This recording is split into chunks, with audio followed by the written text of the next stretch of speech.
Hello everyone, I am doing GATE Mathematics previous year question. Today topic is system of linear equation. So let's start today's lecture. So we already completed 10 questions. So in today lecture we are going to do some more problems. So let's see. इसमें question number 15 ये बोल रहा है consider the system of simultaneous equation this. Okay. So this has, देखिए इसमें तीन equation दिया हुआ है. इसमें हमसे बोल रहा है क्या होगा, यूनिक सोल्यूशन होगा, इनफाइनाइट नंबर ऑफ सोल्यूशन होगा, नो सोल्यूशन होगा एंड एग्जैक्टली 2 सोल्यूशन होगा. ये मैकेनिकल में आया हुआ है गेट 2003 में. See what we are going to do in this problem. First we have to make a augmented matrix and then we have to calculate the rank of that matrix and we have to compare the augmented matrix with the matrix. Okay, matrix from matrix will get from left hand side and augmented matrix will get from both left hand side and right hand side. Okay, तो चलिए देखते हैं इसको कैसे किया जाएगा. देखिए equation के हिसाब से जो हमारा एक्स वाई जेड की जो कोफिशिएंट है उससे हम ये हमारा ए हो जाएगा और जो राइट हैंड साइड में रहता है उसको यहाँ ये चीज को बी होता है. तो this is nothing but augmented matrix. Okay, तो इससे हम लिख सकते हैं यहाँ पे. ठीक है, तो आप यहाँ पे सारे कोफिशिएंट को लिख लीजिए. This will be augmented matrix. अभी हमें क्या करना है, now we are going to get rank of this matrix. Okay, तो इसमें देखिए फर्स्ट हमें क्या करना है, R1 माइनस R3. ठीक है, और R2 माइनस 2R3 अगर आप करते हैं तो आपको ये मिलेगा. ठीक है, ये आपको कंबाइन करना है, ऐसा नहीं कि सिर्फ एक का. We have to do for both. Okay, for augmented matrix.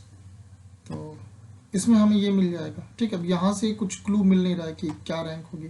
ठीक है, चलिए एक और स्टेप करते हैं. R2 प्लस R1 और फिर R3 minus R1. If you do this you will get this matrix. Okay, तो यहाँ पे आप देख सकते हैं. देखिए ये वाला जो पार्ट है ये हमारा ए है और ये टोटल जो हमारा पार्ट है this is nothing but augmented matrix. ठीक है, तो अगर आप इस चीज को देखिए, इसको देखिए, तो इसका मैट्रिक्स, ये वाले मैट्रिक्स का रैंक क्या होगा, 2, बिकॉज ये हमारा ए होगा जो एक्चुअल मैट्रिक्स जो हमको इक्वेशन से मिलेगा. इसका 2 होगा बिकॉज एक जो हमारा रो है पूरा का पूरा 0. ठीक है, but if you see this whole, this is nothing but augmented matrix. This rank will be 3 क्योंकि इसमें तीनों रो में हमारा एलिमेंट आ रहा है. ठीक है, तो हमारा rank of A is not equal to rank of augmented matrix. तो अगर आप पिछले वाले वीडियो को देखेंगे तो उसमें मैंने काफ़ी अच्छे से बताया हुआ है कि जब भी हमारा रैंक बराबर नहीं होता है तो इनकंसिस्टेंट हो जाता है और नो सोल्यूशन हो जाता है. Okay, so this will be the answer for this question, no solution. Consistent होगा, और अगर मान लेते हैं कि इनकेस अगर रैंक बराबर हो जाती है तो वो कंसिस्टेंट हो जाता है, उस केस में यूनिक सोल्यूशन हो जाता है. ठीक है, चलिए क्वेश्चन देखते हैं. Question number 16. क्वेश्चन नंबर 16 में क्या बोल रहा है, अब इसमें देखिए, for what value of A if any will the following system of equation in x y z have a solution. देखिए इसमें एक्चुअली हमको ये इक्वेशन दिया हुआ है. ठीक है, और यहाँ पे देखिए हमको एक अननोन दे दिया है. ओके, तो बोल रहा है कि हमारी ए की वैल्यू क्या होगी. ठीक है, तो चलिए देखते हैं करना. देखिए सारे क्वेश्चन में हमको वही काम करना, ऑगमेंटेड मैट्रिक्स बनाना है, फिर उसकी रैंक निकालनी है, और जो क्वेश्चन में बोलेगा उसके हिसाब से हमको आंसर निकालना है. ठीक है, तो देखिए ये लेफ्ट हैंड साइड से हम लोग को ये मिल जाएगा, this is A. Okay, and this is from right hand side, so this entire will be nothing but augmented matrix. Fine, now what we have to do, देखिए क्या करिए, R1 minus 2R2 and R3 minus 2R2, I mean R2, sorry. तो if you simplify this you will get this. Fine, now you can do that R3 minus R1. तो अगर आप R3 minus R1 करते हैं तो आपको ये मिलेगा. Okay, this will be the whole thing. अब देखिए ये दिस इज व्हाट ए, अगर इसका आप रैंक देखेंगे तो ए का रैंक हो जाएगा 2 बिकॉज ये हमारा एलिमेंट हमारा 0 है। And if you see the entire augmented matrix this rank will be 3, ठीक है। तो अब इसमें देखिए अगर इसमें देखिए उस क्वेश्चन में आप अगर बैक जाके देखेंगे उसमें कंसिस्टेंट होने के लिए हमको दोनों का रैंक बराबर करना होगा, ठीक है। क्वेश्चन में ऐसा ही बोल रहा है। तो कब हमारा बराबर होगा? जब ए की वैल्यू 0 हो, ठीक है। ए की वैल्यू आप 0 रखेंगे तो ऑगमेंटेड मैट्रिक्स का और ए का बराबर हो जाएगा, ओके। तो कंसिस्टेंट होने के लिए ए की वैल्यू 0 होनी चाहिए, तभी हमारा जो रैंक होगा वो बराबर होगा, okay. So the answer will be A is equal to 0, fine. Now see question number 17। इसमें क्या बोल रहा है? सिविल में आया हुआ है और गेट 2007 में। Let's see, for what value of alpha and beta the following simultaneous equation have an infinite number of solution। ठीक है, देखिए हमको ये 3 इक्वेशन दिए हुए हैं, इसमें अल्फा और बीटा दिया हुआ है तीसरे वाले इक्वेशन में। अब बोला है कि किस वैल्यू के लिए अल्फा और बीटा की वैल्यू इनफाइनाइट सॉल्यूशन होगा, तो अल्फा और बीटा की वैल्यू क्या होगी, ऐसा हमको बोल रहे हैं। तो चलिए देखते हैं कैसे करना है। सेम चीज वही ऑगमेंटेड मैट्रिक्स बनाना, रैंक निकालना है और जो क्वेश्चन में बोल रहा है उसके हिसाब से कर देना है, ठीक है। इसमें इनफाइनाइट नंबर ऑफ सॉल्यूशन बोल रहा है, ये हमें याद रखना है। तो चलिए देखते हैं। तो ये लेफ्ट हैंड साइड से हमारा ये मिल जाएगा मैट्रिक्स, ठीक है, इक्वेशन में। This is nothing but B augmented matrix A bar जो होता है ब्रैकेट में ए बी, ठीक है। ए तो हमारा मैट्रिक्स होता है, बी जो उसका राइट हैंड साइड वाला जो कोफिशिएंट होता है उसको काफी बार बता चुका हूँ, but every time I have to tell, okay, because if somebody is new is watching then it will be helpful for him.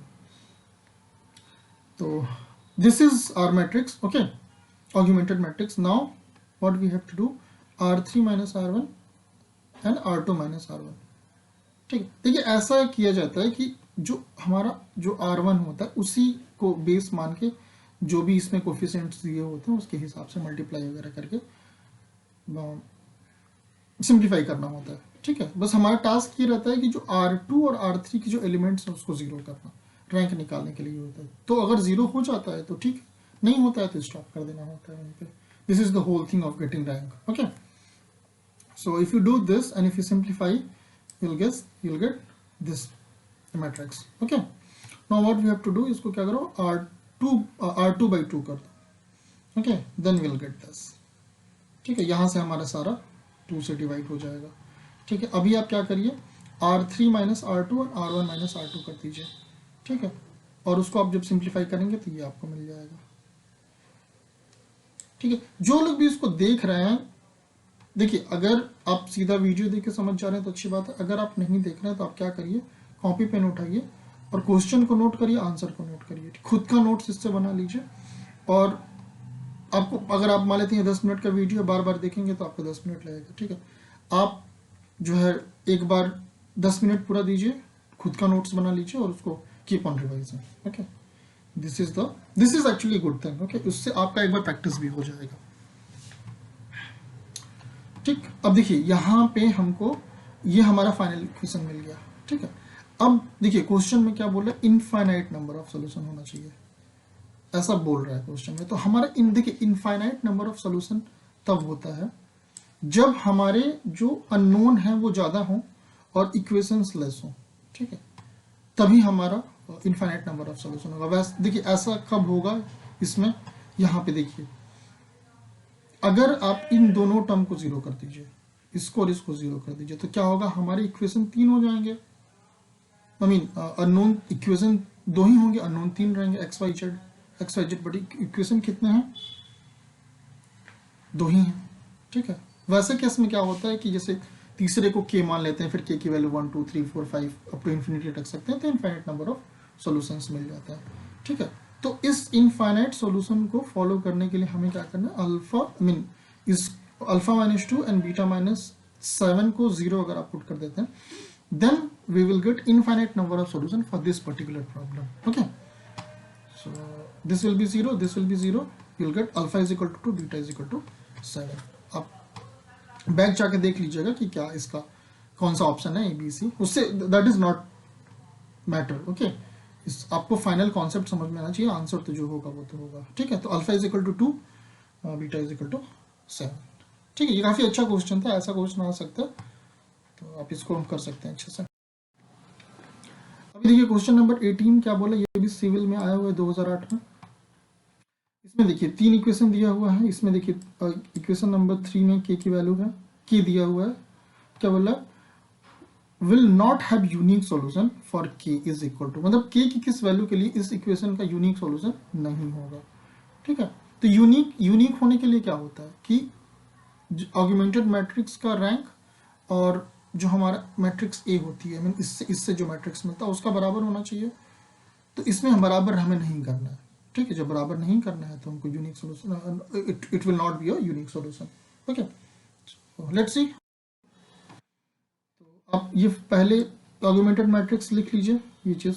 ठीक है, ठीक, अगर कोई नया इस वीडियो को देख रहा है तो उसके लिए मैं बता रहा हूँ कैसे लिखना होता है। ऑगमेंटेड मैट्रिक्स ए बार जो होता है, A bar is equal to in bracket A B होता है। ए क्या होता है, ये देखिए, ये इसको देखिए आप, बस इस चीज़ को, ये हमारा x का कोफिशिएंट है, ये y का कोफिशिएंट है, ये z का कोफिशिएंट है इक्वेशन नंबर 1 में। ठीक है, और जो इसके राइट हैंड साइड में इक्वल टू 3 होगा। ठीक है, x plus y plus z is equal to 3। तो दिस इज, ये हमारा b, इसको b बोलते हैं ऐसे ही। ठीक है, तो और इक्वेशन नंबर 2 में coefficient of x y z is equal to 4। Equation number 3 में coefficient of x y z is equal to 6। ठीक है, तो ये b हो गया और ये हमारे x y z के कंपोनेंट होंगे।